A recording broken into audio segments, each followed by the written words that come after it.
আসসালামু আলাইকুম বন্ধুরা, কেমন আছেন সবাই? আজ আমরা আপনাদের জন্য নিয়ে এসেছি একটি চমৎকার চাইনিজ মুভি। এর সম্পর্কে এখন আমরা কিছু বলবো না।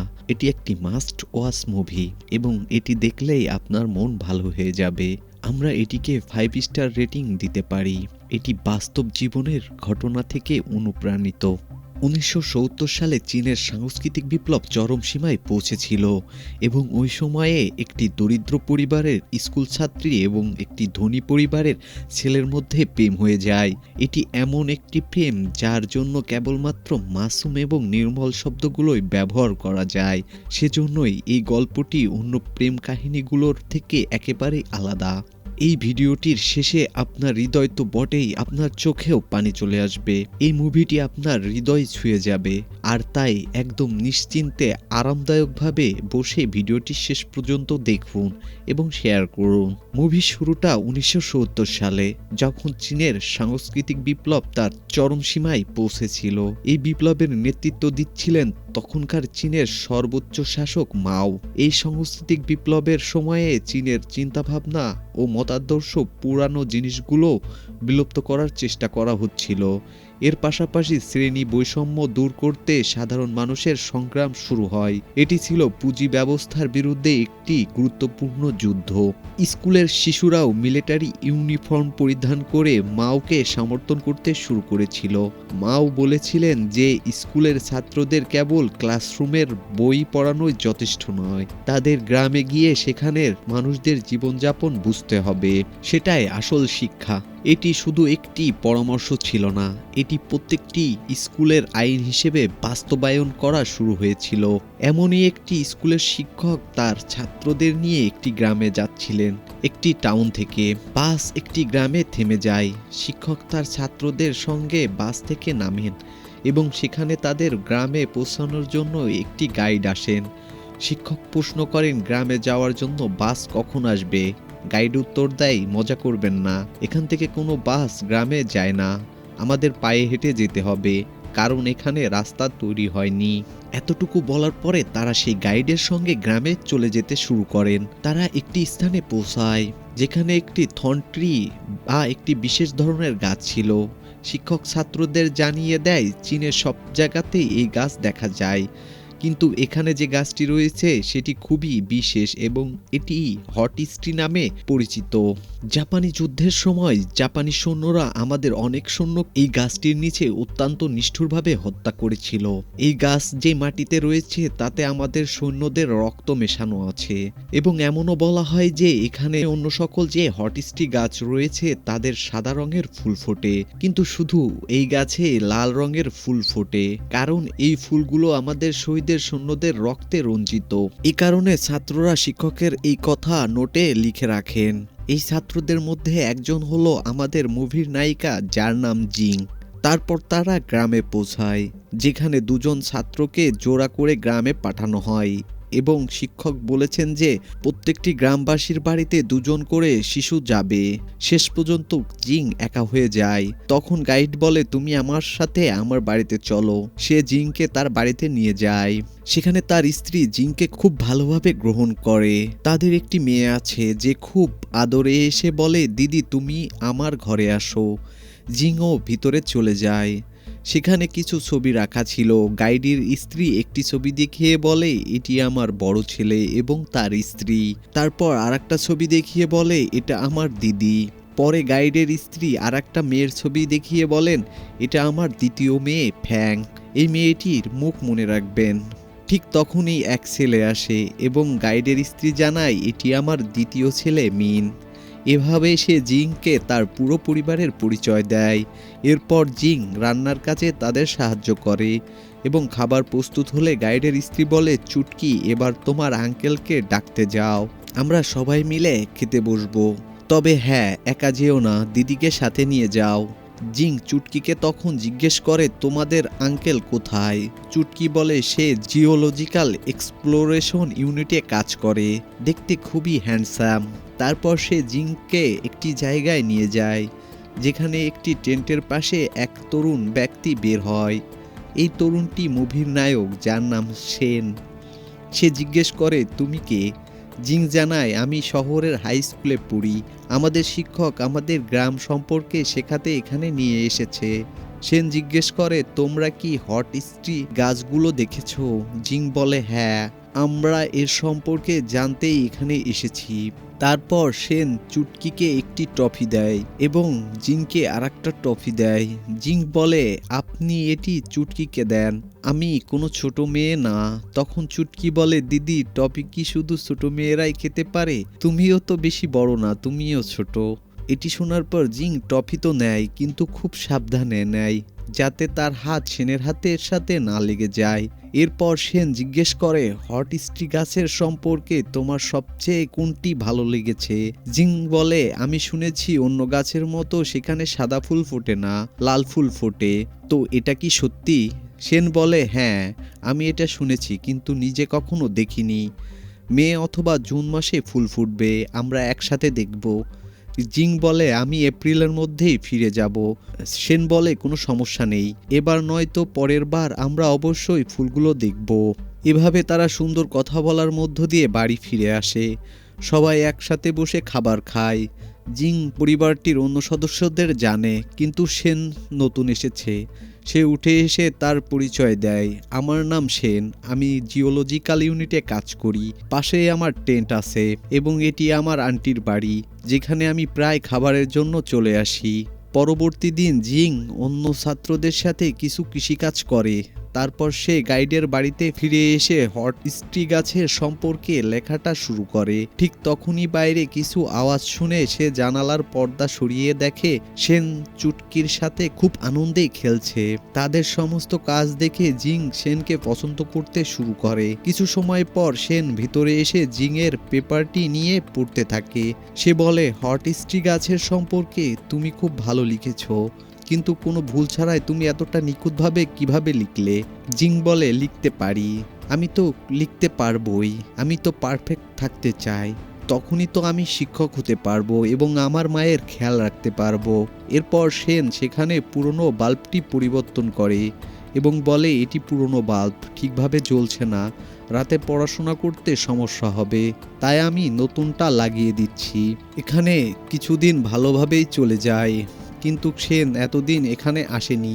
জিংকো আগের মতো তার হট স্ট্রি প্রজেক্ট লিখে যাচ্ছিল। হঠাৎ সেনের আওয়াজ শুনে জিং জানালার পর্দা সরিয়ে দেখে। সেনকে দেখে সে তখনই পর্দাটি বন্ধ করে দেয়। তারপর পুরোপুরি আরাম করে একেবারে ক্যাজুয়ালি বসে লেখার ভান করতে থাকে। সেন ভিতরে এসে জিজ্ঞেস করে, এতদিন পরেও তোমার হট স্ট্রি প্রজেক্ট শেষ হলো না? সে বলে, না, এখনো হয়নি। কিন্তু আপনি এতদিন কোথায় ছিলেন? সেন বলে, পাশে একটি ইঞ্জিন নষ্ট হয়ে গিয়েছিল, সেটা ঠিক করতে গিয়েছিলাম। জিং বলে, কিন্তু আপনি তো আন্টিকে কিছুই জানিয়ে যাননি, আমি খুব চিন্তিত হয়ে পড়েছিলাম। সেন বলে, আমার জন্য তোমার চিন্তা করার কি দরকার ছিল? না, আমার কথা বলছি না, চুটকির কথা বলছি। চুটকি খুব চিন্তা করত, সে প্রতিদিন বলতো, কোথায় গিয়েছিলেন, এখনো আসছেন না, কোথায় আছেন? জিং হাসে এবং বলে, আচ্ছা, চুটকির চিন্তা ছিল, তোমার তো ছিল না, তাই না? আরে, তোমার পেন লিক করছে, নাও, আমার পেনটা নাও। জিং প্রথমে অস্বীকার করে, কিন্তু সেন বলে, এটা কোনো উপহার নয়, তোমার পেন লিক করলে এটা ব্যবহার করা যাবে না, তাই তোমার পেনটা আমাকে দাও, আমারটা নাও। জিং অবশেষে তার পেনটা সেনকে দেয়। সেনের পেনটি নিয়ে নেয়, কিন্তু সেনের পেনটা একটু দামি মনে হয় তার কাছে। এরপর জিং বলে, আমাকে কয়েকদিনের জন্য শহরে যেতে হবে, কারণ সেখানে আমার ডান্স প্র্যাকটিস রয়েছে। সেন বলে, ঠিক আছে, তুমি চলে যাও, আর প্র্যাকটিসের পরেই ফিরে এসো, কোনো সমস্যা নেই, যখন ফিরে আসবে আমি বাস স্টপে তোমার জন্য অপেক্ষা করব। জিং শহরে গিয়ে তার স্কুলের ডান্স প্র্যাকটিস করে। আসলে তারা রেভলিউশনের উপর একটি ডান্স করছিল এবং পিছনে মাওয়ের ছবি ছিল। প্র্যাকটিসের পর জিং বাইরে এসে দেখে সেখানে দুজন পুরুষ এক মহিলাকে খুব বাজেভাবে রাগ করছে। ঠিকভাবে ঝাড়ু কেন দিলে না? এসব দেখে জিং চুপি চুপি কাঁদতে থাকে, কারণ ওই মহিলা তার মা। তার মাকে প্রতিদিন অন্যদের কাছে বকা খেতে দেখে জিং তা সহ্য করতে পারে না। জিং বাড়ি ফিরে আসে। সেখানে তার ছোট ভাই এবং ছোট বোনও ছিল। সবাই মিলে পোস্টাল কাভার বানাচ্ছিল যাতে কিছু অতিরিক্ত আয় হতে পারে। তাছাড়া জিংয়ের মা অসুস্থ এবং প্রায় পেন কিলার নেয়। জিং বলতো, মা তুমি এমন নিয়মিত ট্যাবলেট নিবে না। কিন্তু মা বলতো, বেটি এছাড়া আমি কাজ করতে পারবো না, আর যদি আমার আয় বন্ধ হয়ে যায় তাহলে পরিবার কিভাবে চলবে। তুমি এক কাজ করো, ভালোভাবে পড়াশোনা করে স্কুলের শিক্ষক হয়ে যাও, তখন আমি একটু আরাম করতে পারবো। তাই পড়াশোনায় মন দাও, অনেক পরিশ্রম করো। আরেকটা কথা মনে রেখো, কখনো এমন কিছু করবে না যাতে তোমার পড়াশোনায় বিঘ্ন ঘটবে। প্রেমে টেমে কখনো পড়বে না। জিং খুব ভালো করে তার মায়ের সমস্যাগুলো বুঝতে পারে। কিছুদিন পর প্র্যাকটিস শেষ করে সে আবার এক বাসে তার গ্রামে চলে যায়। বাস থেকে নেমে সে সেনকে খুঁজতে থাকে, কারণ সেন সেদিন প্রতিশ্রুতি দিয়েছিল যে সে জিংকে নিতে আসবে। হঠাৎ কিছু দূরে সেনকে দাঁড়িয়ে থাকতে দেখে জিং এবং খুব খুশি হয়ে যায়। জিজ্ঞেস করে, তুমি তো অনেক সময় অপেক্ষা করছিলে। সেন বলে, কোনো ব্যাপার না, তুমি নিরাপদে ফিরে এসেছো এটাই অনেক। এরপর সেন বলে, এখানে অনেক ঠান্ডা, তুমি আমার কোটটি পরে নাও। সেন বলে, অনেক দেরি হয়ে গেছে, হয়তো এ সময় আন্টির বাড়িতে খাওয়া হবে না, তুমি আমার টেন্টে চলো, আমি তোমাকে কিছু খাবার বানিয়ে দিতে পারি। জিং সেনের সাথে তার টেন্টে যায় এবং সেন তাকে নিজের হাতে অনেক খাবার বানিয়ে দেয়। তারা দুজন বসে খেতে শুরু করে, একে অপরকে চুপচাপ দেখে যায় কিন্তু কিছু বলে না। তারপর সেন জিংকে খাবার খাওয়ানোর চেষ্টা করে। প্রথমে জিং একটু লজ্জা পায়, তবে শেষ পর্যন্ত মুখ খুলে খাবার খেয়ে নেয়। আসলে তার মনে খুব ভালো অনুভূতি হচ্ছিল। পরে তারা আন্টির বাড়িতে ফিরে যায় এবং জিং বলে, আপনি আপনার সম্পর্কে কিছু বলুন। সেন বলে, আমার বাবা আর্মিতে খুব বড় একটি পদে আছেন। জিং বলে, ও আচ্ছা, আপনি তো খুব ভালো রান্না করতে পারেন, এসব কিভাবে শিখলেন? সেন বলে, এটা আমার মা আমাকে শিখিয়েছিল, কিন্তু 4 বছর আগে তিনি চলে গেছেন। এমন সময় তারা একটি নদীর কাছে পৌঁছায় যেখানে অনেক পাথর ছড়িয়ে রয়েছে। এখন যদি নদী পার করতে হয় তাহলে সেনের হাত ধরতে হয়। সেন বলে, আমার হাত ধরো, তুমি পানিতে পড়বে না। কিন্তু জিং তো টফি নেওয়ার জন্যই তার হাত ছুঁতে পারেনি। সে একদম চুপ করে দাঁড়িয়ে থাকে।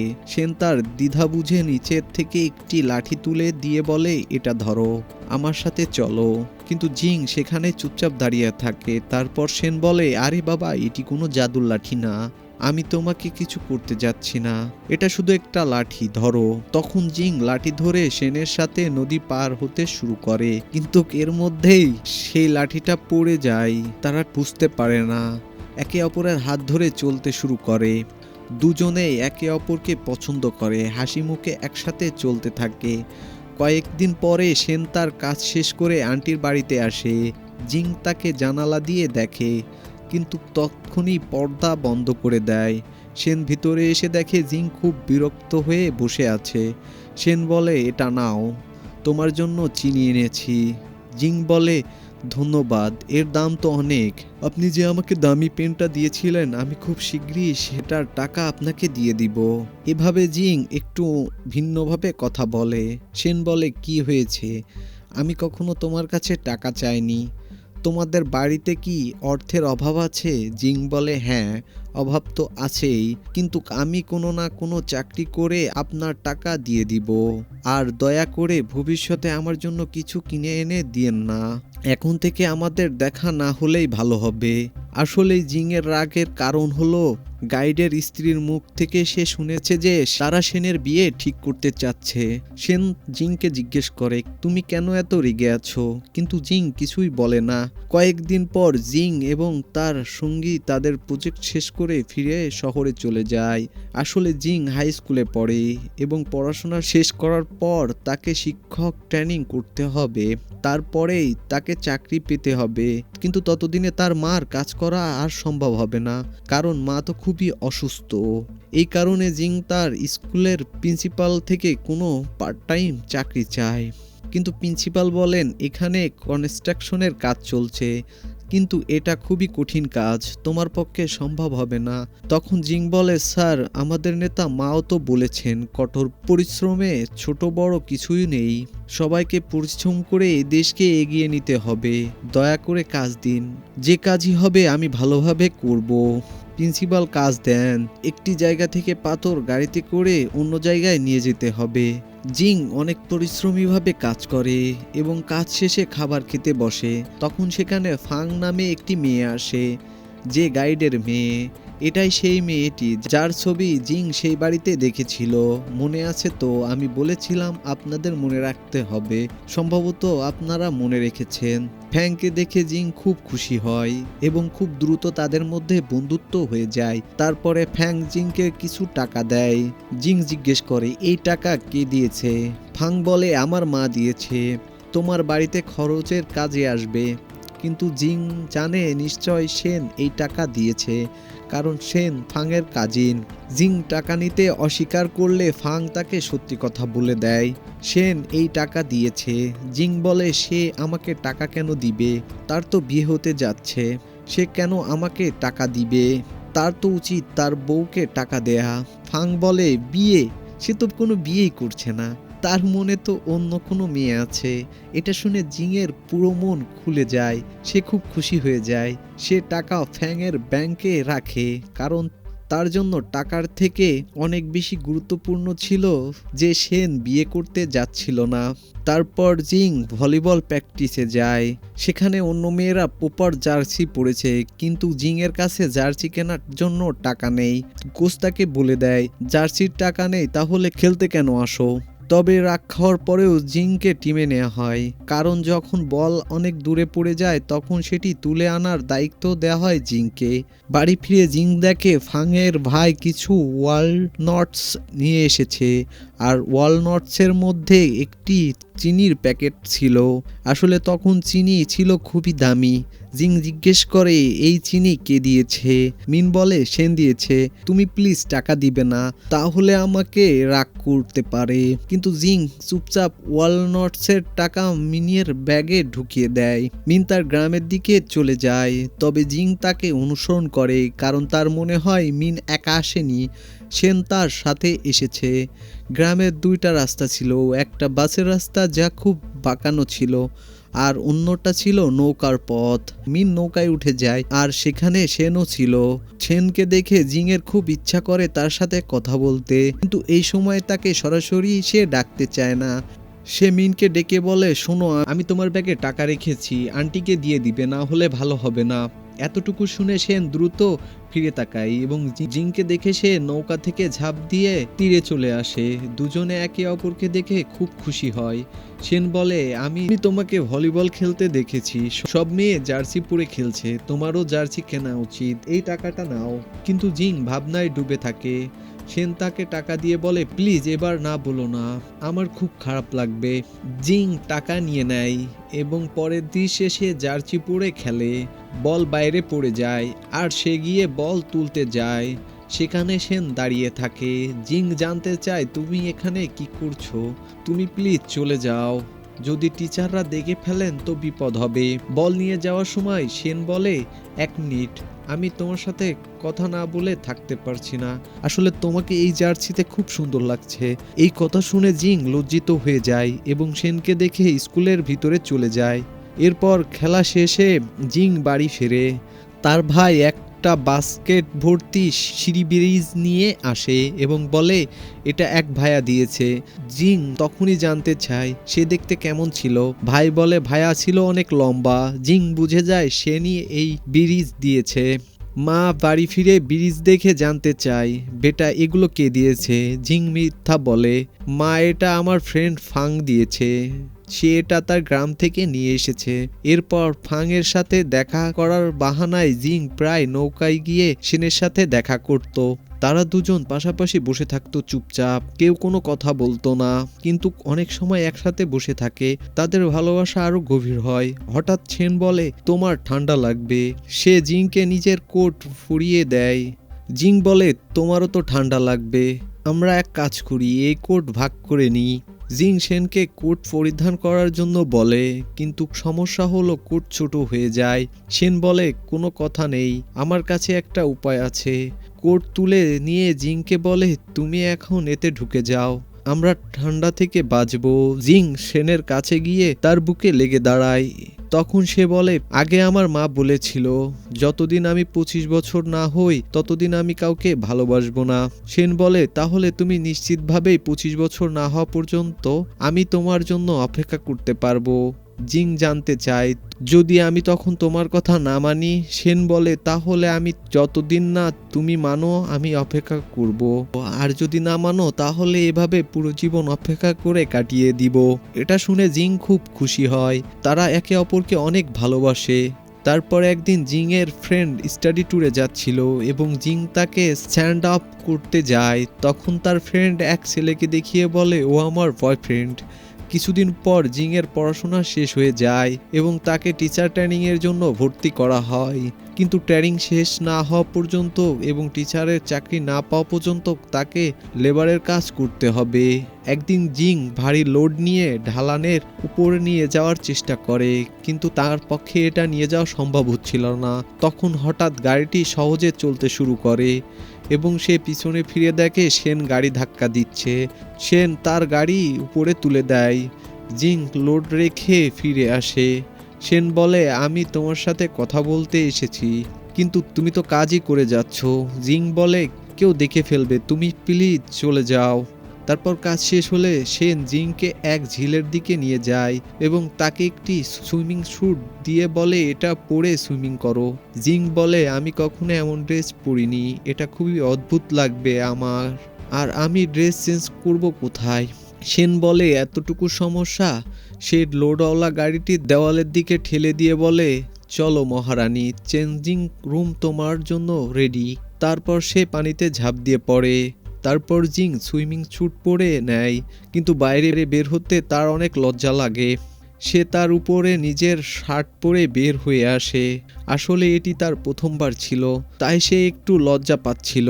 সে ধীরে ধীরে পানির কাছে যায়, কিন্তু পরে সাহস করে পানিতে ঝাঁপ দিয়ে পড়ে এবং তারা অনেকক্ষণ পানিতে মজা করে সাঁতার কাটতে থাকে। এরপর বাইরে এসে শেন ঘুমিয়ে পড়ে, কারণ সে খুব ক্লান্ত ছিল। জিং তার পাশে বসে থাকে। হঠাৎ তার চোখ খুলে যায় এবং সে জিজ্ঞেস করে, তুমি আমাকে কেন জাগাওনি? জিং বলে, তুমি তো এত মজা করে ঘুমাচ্ছিলে, আমি ভাবলাম তোমাকে বিরক্ত করব না। শেন বলে, তোমার সাথে তো অনেক কষ্টে মাঝে মাঝে দেখা করার সুযোগ পাওয়া যায়, আর আমি ঘুমিয়ে সেটা মিস করে ফেললাম। এরপর জিং তার হাতে তৈরি একটি কি চেন দেয়, যা তার দিয়ে তৈরি এবং সেটা মাছের আকারে ছিল। শেন সেটা নিয়ে তার চাবিতে লাগিয়ে বলে, তুমি আমাকে এত সুন্দর উপহার দিলে, কিন্তু আমার কাছে তোমাকে দেওয়ার মতো কিছু নেই। তারপর সে জিংয়ের গালে একটি চুমু দিতে যায়, কিন্তু শেষমেশ তার কানের পিছে চুমু দিয়ে দেয়। জিং তখন লজ্জায় লাল হয়ে যায়, তার মনে হয় যেন তার মধ্যে রং বেরঙের তিতলি উঠছে। এভাবে কোনো কথা না বলে তারা একে অপরকে দেখছে, আনন্দ ভরা সময় কাটাচ্ছে। এরপর জিং স্কুলে ফিরে যায়, যেখানে সে স্কুল নির্মাণের কাজের সাথে যুক্ত থাকে। গরম সিমেন্টে আলগা পা দিয়ে কাজ করতে গিয়ে তার পায়ে ফোস্কা পড়ে। বাড়ি ফিরে সে ওখানে ওষুধ লাগাতে থাকে। তখন সেখানে শেন আসে। আরে তুমি আমার বাড়িতে এসেছো, মা আসলে সমস্যা হয়ে যাবে, মা বাইরে গেছে দেখেই আমি ভিতরে এসেছি। শেন জিংয়ের ভাই বোনদের জন্য খাবার নিয়ে এসেছে, খাবার দিয়ে তাদের বাইরে পাঠিয়ে দেয়। এরপর শেন জিংয়ের পায়ের অবস্থা দেখে বলে, এটা কি অবস্থা করেছো তুমি? তুমি অপেক্ষা করো, তোমার জন্য কিছু নিয়ে এসেছি। শেন আসলে জিংয়ের জন্য বুট নিয়ে এসেছিল।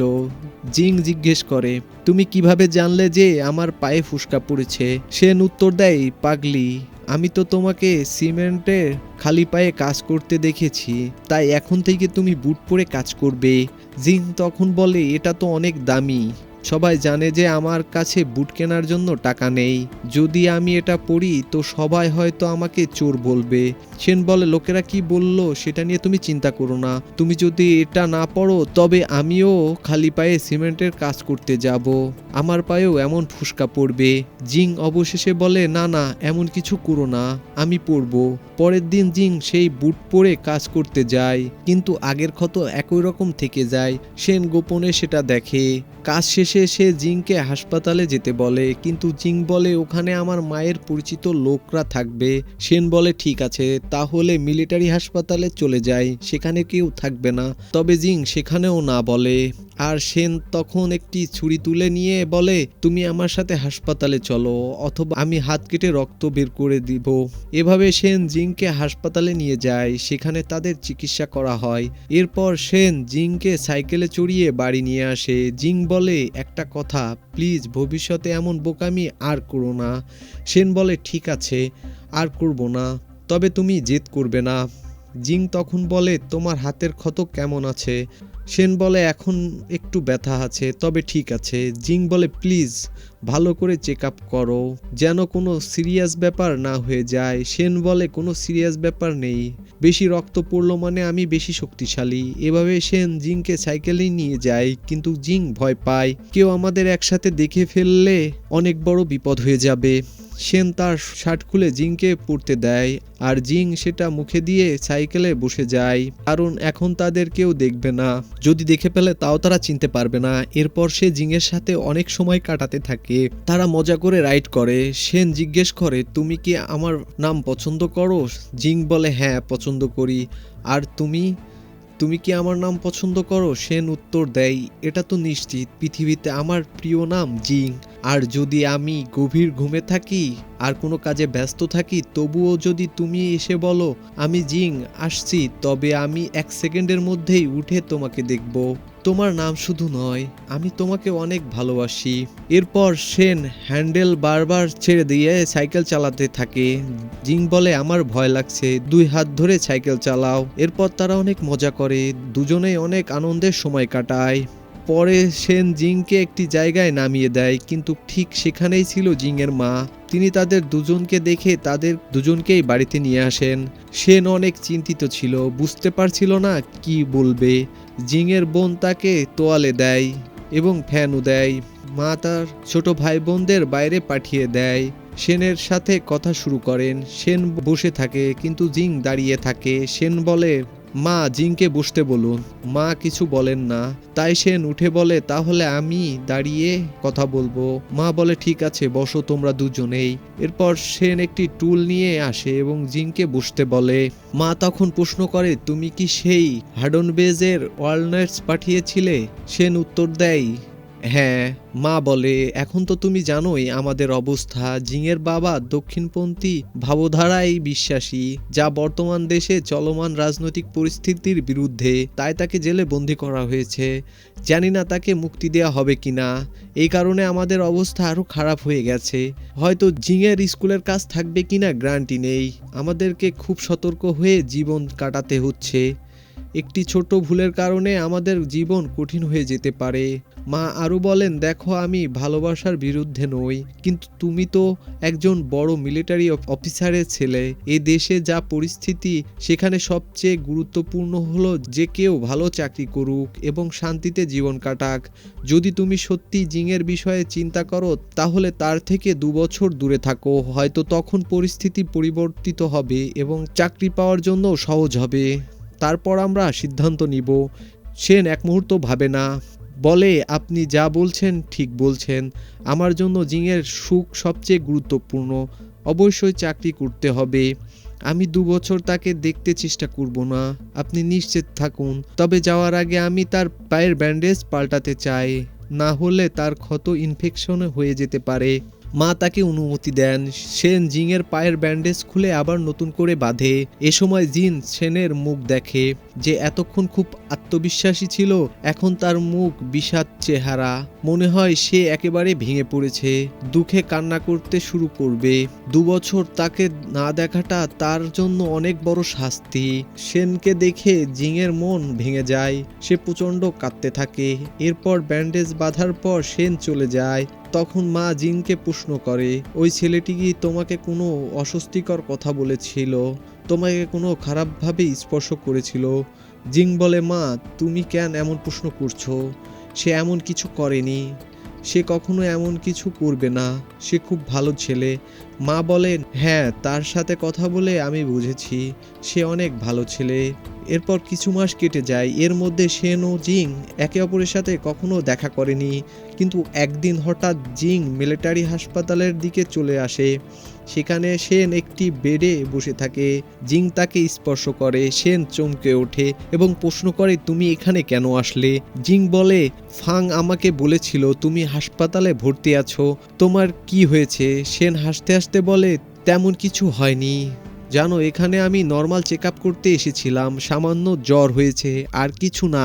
তারপর সেন জিংকে বাইরে নিয়ে গিয়ে বলে, আমি তোমার মাকে প্রতিশ্রুতি দিয়েছিলাম 2 বছরে আমি তোমার সাথে দেখা করব না, তোমার এখানে আসা উচিত হয়নি। জিং বলে, আরে তুমি কি বলছো? তোমার সম্পর্কে এটা শুনে আমি আসবো না? এমন কি হতে পারে? আমি মায়ের কাছে মিথ্যা বলেছি যে ট্রেনিংয়ের জন্য 3 দিন আমাদের বাইরে পাঠানো হচ্ছে, আর আমি এই 3 দিন তোমার সাথে থাকবো। সেন বলে, তুমি কি বলছো? এখানে গেস্টের জন্য কোনো বিছানা নেই। জিং বলে, কোনো ব্যাপার না, বাইরে বেঞ্চে শুয়ে থাকবো। রাত হয় এবং ডাক্তাররা আসার পর জিং লুকিয়ে যায়। তাদের চলে যাওয়ার পর সে সেনের রুমের বাইরে বেঞ্চে বসে থাকে। কিছু সময় পর সেনও বাইরে এসে জিংয়ের পাশে বসে। তারা দুজনেই কথা বলছিল। তবে তখন এক ডাক্তার এসে জিংকে জোর করে বাইরে নিয়ে গিয়ে গেট বন্ধ করে দেয়, কারণ এখানে গেস্ট থাকতে পারবে না। এখন জিং বাড়ি ফিরে যেতে পারে না, তাই গেটের বাইরে বসে থাকে। সেন জানালা দিয়ে তাকে দেখে, চিন্তায় পড়ে যায়। তবে জিং তাকে দেখে বলে, আমার চিন্তা করো না, আমি এখানে ঠিক আছি। কিন্তু সেন তার রুমে না গিয়ে জানালার কাছে দাঁড়িয়ে থাকে। কিছু সময় পর সে আবার বাইরে তাকিয়ে দেখে জিং গেটের বাইরে বসেই ঘুমিয়ে পড়েছে। পরের দিন সেন জিংকে নিয়ে বাজারে যায় এবং বলে, আজ রাতে তোমাকে বাইরে থাকতে হবে না, কারণ এক নার্সের রুম খালি আছে। তারপর তারা বাজার থেকে কিছু বক্স কিনে সেন একটি ডিশ কিনে জিংকে খেতে দেয়। জিং লজ্জা পায়, তারপরেও সেটা খায়। তারপর তারা এক কাপড়ের দোকানে যায়, যেখানে সেন একটি লাল কাপড় কিনে বলে, তুমি এই কাপড়ের পোশাক বানিয়ে পরবে, তাহলে আরও সুন্দর লাগবে। এটা তোমার গ্রামের হার্ডন ট্রিজের ব্রিজের রং। জিং বলে, তুমি মিথ্যা বলছো তাই না? সেন উত্তর দেয়, আমি কেন মিথ্যা বলবো? তুমি যদি এই পোশাক পরো তাহলে খুব ভালো লাগবে, আর এরপর যদি আমার মৃত্যু হয়ে যায় তাও আমি চিন্তা করব না। জিং মেনে নেয়, লাল রঙের কাপড়টি নিয়ে নেয়। পরে তারা একটি স্টুডিওতে গিয়ে একসাথে ছবি তোলে। ফটোগ্রাফার বলে, তোমরা এত দূরে কেন বসেছো, একটু কাছে আসো। তারা একটু কাছে বসে। তখন ফটোগ্রাফার ছবি তুলতে গেলে দুজনে একসাথে অদ্ভুত মুখ বানিয়ে ফেলে, যা দেখে ফটোগ্রাফার ভাবতে থাকে কি যেন সমস্যা হয়ে গেছে। তার কনফিউশন দেখে দুজনেই হেসে ফেলে। ফটোগ্রাফার বলে, ভালো, খুব ভালো, এটা রাখো, এই পোজ রাখো। তাদের একটি ভালো ছবি তুলে দেয়। এরপর তারা হাসপাতালে ফিরে আসে। সেন জিংকে সেই নার্সের রুমে নিয়ে যায়। জিং বলে, কাল আমি বাড়িতে চলে যাব। সেন বলে, ঠিক আছে চলে যাও, আমার কাছে তোমার এই ছবি আছে, এটা দেখে আমি 2 বছর কাটিয়ে দেব। যদি মৃত্যু আসে এই স্মৃতি নিয়ে চলে যাব। তুমি কেন মৃত্যু নিয়ে কথা বলছো? সেন বলে, দেখো বিছানাটা কত ছোট। জিং বলে, তুমি বিছানায় শুয়ে থাকো, আমি এই চেয়ারটিতে শুয়ে থাকবো। রাতে জিং বিছানায় শুয়ে পড়ে আর সেন চেয়ারটাতে বসে তার পাশে থাকে। সেন তাকে তাকিয়ে দেখতে থাকে। জিং চোখ খুলে বলে, কি এমন দেখছো? সেন উত্তর দেয়, যখন তুমি ঘুমাচ্ছিলে তখন তোমাকে পরীর মতো লাগছিল। জিং বলে, তাহলে কি তুমি এত সময় এখানেই বসে থাকবে? তুমি চাও তো তুমি বিছানায় শুয়ে পড়ো, আমি এখানে শুয়ে তোমার পাশে থাকবো। তারপর সেন জিং এর হাত ধরে নেয়। জিং বলে, আমি শুনেছি যদি একজন পুরুষ এবং একজন নারী একসাথে শুয়ে থাকে তাহলে নাকি প্রেগনেন্ট হয়ে বাচ্চা জন্মায়। এখন আমরা যদি একসাথে শুয়ে থাকি তাহলে আমি কি প্রেগনেন্ট হয়ে যাব? সেন এই কথা শুনে মাথা চুলকাতে থাকে আর মনে মনে বলতে থাকে, হে আল্লাহ, এ তো খুবই নিষ্পাপ, এ তো জানেই না কিভাবে একজন নারী প্রেগনেন্ট হয়। সে জিনকে মজা করে বলে, হ্যাঁ, আমরা যদি একসাথে শুয়ে থাকি তাহলে তোমার বাচ্চা হবে, আর সে বড় হয়ে যাবে, এরপর তারও বাচ্চা হবে, তারপর তুমি দাদি হয়ে যাবে। এটা শুনে জিন কান্না করতে থাকে, এখন আমি কি করব? যদি আমার বাচ্চা হয় আমি মাকে কি বলবো?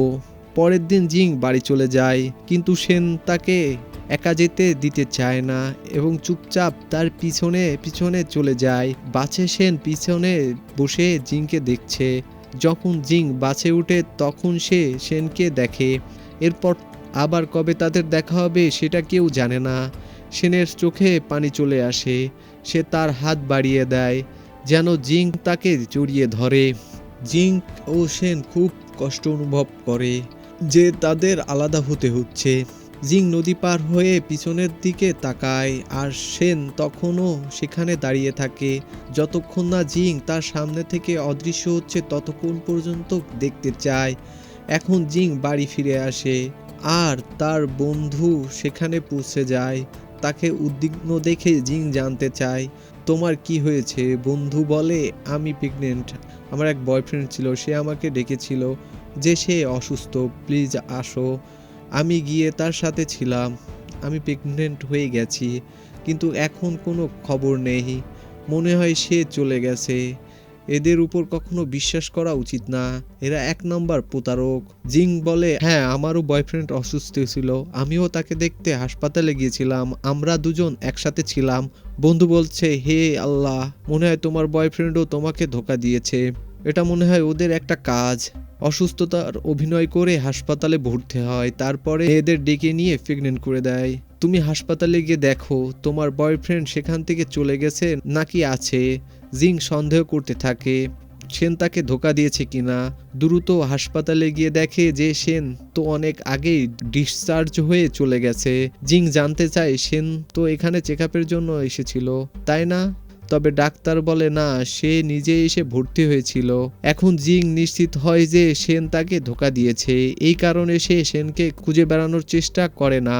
জিং এর বন্ধু প্রেগনেন্ট ছিল, তার মা এবং জিং তার সাথে যায় অ্যাবর্শন করতে। অ্যাবর্শন প্রক্রিয়া অত্যন্ত যন্ত্রণাদায়ক হয় আর মেয়েটি যন্ত্রণায় কাতর হয়ে ওঠে। যখন তারা অপারেশন থিয়েটার থেকে বের হয় তার মা তাকে তীব্রভাবে শাসন করে, তোমাকে জন্ম দেওয়ার জন্য আমি কত কষ্ট পেয়েছি আর তুমি তার এই প্রতিদান দিলে।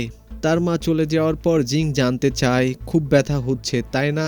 তাহলে কি আমারও এরকম ব্যথা হবে আর আমার মা কি আমার মুখে থুতু দিয়ে চলে যাবে?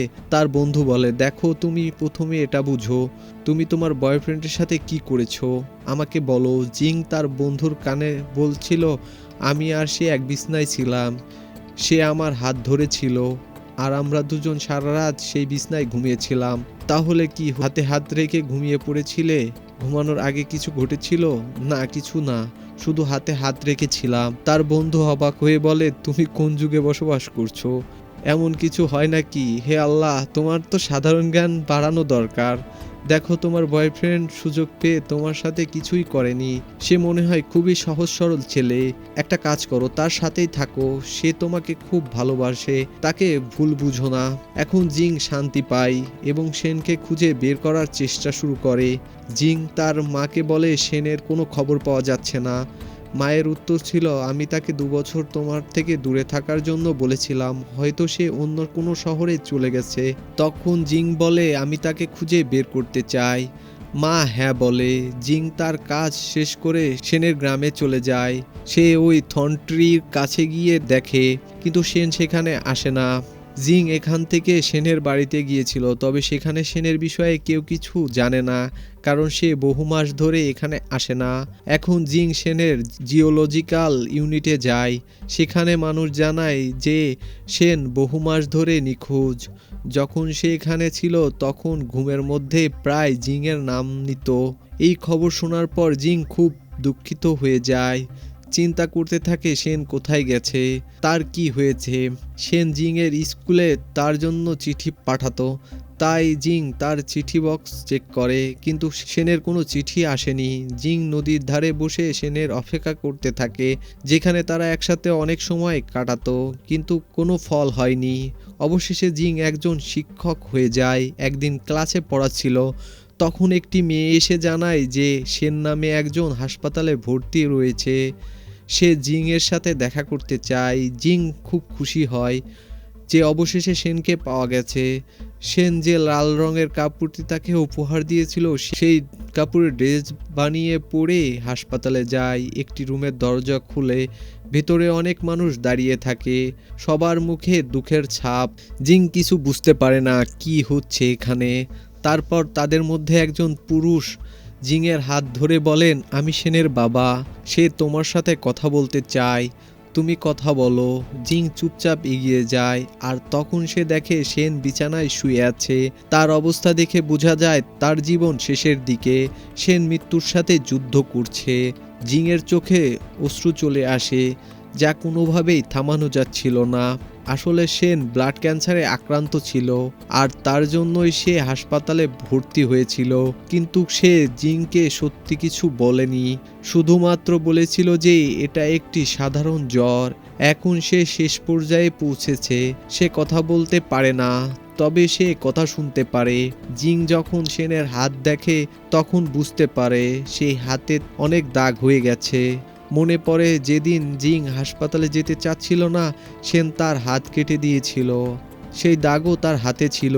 এই দৃশ্য দেখে জিং সহ্য করতে পারে না। তখন দাঁড়িয়ে থাকা মানুষেরা বলেন, বাবা, তার কাছে সময় খুব কম, তুমি দ্রুত তার সাথে কথা বলো, সে তোমার কণ্ঠ শুনতে চায়। জিং শক্তি নিয়ে বলে, সেন, আমি জিং, আমি এসেছি, দয়া করে চোখ খুলো। কিন্তু সেনের কোনো প্রতিক্রিয়া হয় না। তুমি বলেছিলে তুমি যে কোনো পরিস্থিতিতেই থাকো না কেন, আমার কণ্ঠ শুনলেই তুমি উঠে আসবে, আমাকে দেখবে, দয়া করে চোখ খুলে দেখো। এই লাল ড্রেসটা দেখছো, ওই থানট্রি ব্রিজের মতো রং। তুমি আমাকে এটি কিনে দিয়েছিলে, বলেছিলে এতে আমি খুব সুন্দর লাগবো। তুমি প্রতিশ্রুতি দিয়েছিলে যে আমরা একসাথে থানট্রি ফুলগুলো ফুটতে দেখব। দয়া করে আমাদের প্রতিশ্রুতি ভেঙো না, চোখ খুলো। এমন কথা শুনে সেনের চোখ থেকে অশ্রু পড়তে শুরু করে। তারপর জিং ছাদে তাকালে সে দেখে যে ছবি তারা স্টুডিওতে একসাথে তুলেছিল, সেন তা উপরে লাগিয়ে রেখেছিল, যাতে সে শেষ পর্যন্ত সেই ছবি দেখে। সেজন্য জিং সেনকে বলেছিল, এমন যদি হয় ছবিটা দেখে মৃত্যু আসে, তাও আমার কোনো আফসোস হবে না। তিনি সেই ছবি নিজের মানসিক চোখে দেখে। সেন তার শেষ নিঃশ্বাস ত্যাগ করে। জিং ফুপিয়ে কেঁদে ওঠে, কারণ সে এই দুঃখ সহ্য করতে পারছিল না। তারপর সে সেনের হাড় সেই থানট্রি নিচে দাফন করে, যেখানে দেশীয় সৈন্যরা শহীদ হয়েছিল। এই কারণেই সিনেমার নাম রাখা হয়েছে আন্ডার দ্য থানট্রি। এটা একটি বাস্তব ঘটনা, কিন্তু গোপনীয়তার কারণে এর আসল চরিত্রদের ছবি প্রদর্শন করা হয়নি। তারপর জিং প্রায়ই সেই গাছটি দেখতে যায়। কিছু সময় পরে সরকার ওই গ্রাম ও গাছের জায়গায় একটি বাঁধ নির্মাণ করে, যার কারণে থানট্রিটি এবং তার নিচে দাফন করা সেনের হাড় পানির নিচে চলে যায়। কিন্তু তারপরও জিং প্রতি বছর সেই বাঁধের পাশে আসে, কারণ সে আশাবাদী যে ওই গাছে লাল ফুল ফুটবে, যা তাকে সেনের কথা মনে করিয়ে দেবে। এভাবেই সিনেমার সমাপ্তি ঘটে। এখন আপনি মন্তব্য করে বলতে পারেন এক্সপ্লেনটি আপনার কাছে কেমন লেগেছে। ধন্যবাদ বন্ধুরা, ভালো থাকবেন, সাথেই থাকবেন।